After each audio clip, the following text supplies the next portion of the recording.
PSSG. Arla Ray Paciencia. Pulis Serbisyo ng Seguridad ng Estado, JOSAX PNP. Pagdinig ng Komite sa Kababaihan, Bata, Ugnayang Pampamilya at Pagkakapantay-pantay ng Kasarian ng Senado ng Pilipinas. Ipinatawag siya upang magpaliwanag tungkol sa kanyang pamangkin na sangkot sa nakamamatay na pamamaril sa Tacloban City. Sinusuri ng komite kung nagkaroon ng pagkukubli ng impormasyon o paggamit ng posisyon upang pagtakpan ng kasalanan ang paglabag sa mga alituntunin ng PNP sa ugnayan ng mga kamag-anak sa krimen. Hinihiling din linawin kung alam ba niya ang may-ari ng baril na ginamit sa insidente. Patuloy ang pagtatanong ng mga senador. Wala pang pinal na desisyon o hatol, hinihintay pa ang karagdagang ebidensya at pahayag mula sa iba pang saksi at sangkot. So paano po nakuha ni Elias Nash yung baril nyo, yung Glock 17, na nakalagay, nasa kwarto nyo, pero nakalagay sa isang plastic container? Nash unlawfully entered my own house. It's not a room po. It's my own house. So house. Yes po.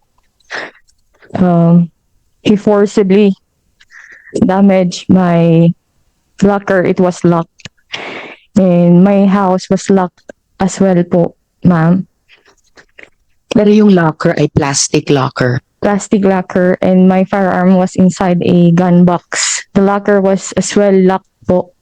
And I'm only the one who had possession of the keys to my house, ma'am. So nakapasok siya sa bahay kahit wala siyang susi. Yung plastic locker, standard ba na pang safekeep yon ng firearm? Plastic locker, hindi mas matibay na locker? Yung standard po is yung safety vault, but it was in good faith, ma'am, that I believe it was safe at that time, since I'm only the one staying in my own house. So standard po pala, Sergeant Paciencia, na safety vault, hindi lang plastic locker.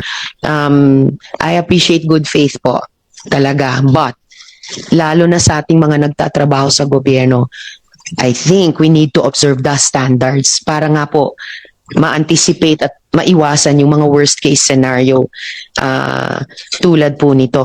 And lastly, before I turn over to Senator Raffy at this point for his follow-up question, paano po nabuksan ni Elias Nash yung gun box?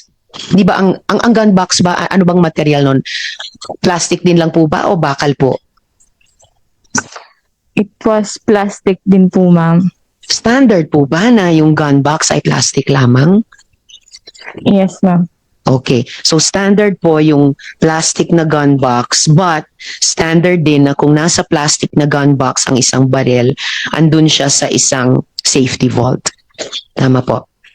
Salamat, Sergeant Paciencia. So at this point, Senator Raffy. Thank you, Madam Chair. Staff Sergeant Paciencia, tanong ko lang, paano nalaman nung inyong pamangkin na yung baril ninyo ay doon niya makukuha doon sa sabi mong naka-plastic na lalagyan?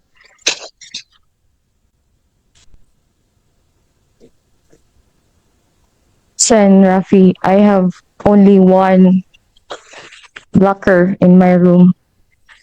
And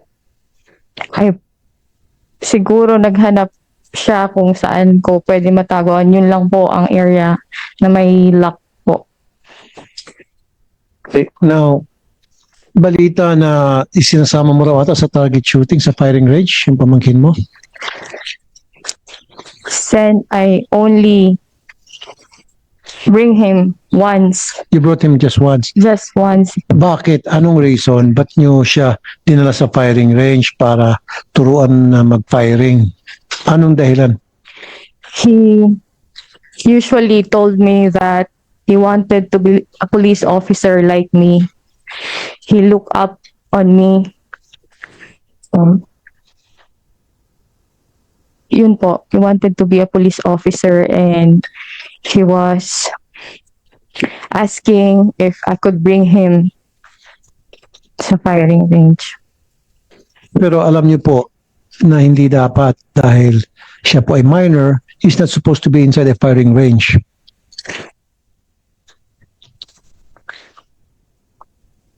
Sergeant, pakisagot sa tanong ni Senator Raffy. Based wala po akong, I have no personal knowledge na may prohibition po. Staff Sergeant, excuse me, Senator Raffy, nanumpa po kayo kanina at kayo po ay kawani ng Philippine National Police, ang pangunahing law enforcement institution ng ating bansa. Pakisagot ng makatotohanan sa tanong ni Senator Raffy.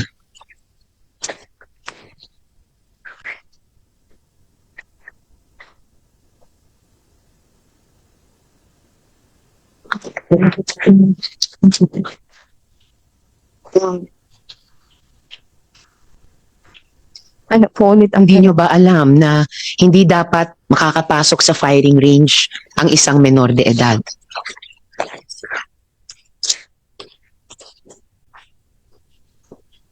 Hindi po. That's amazing, Senator Raffy. Any more questions for this resource person?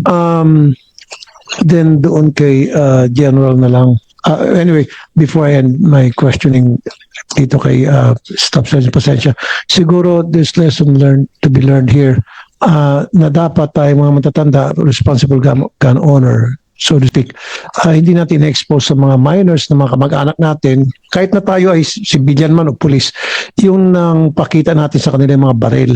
Much more, bringing them sa mga firing range para makita nila yung actual na pagputok ng baril hanggang sa matututo sila kung paano magpaputok ng baril.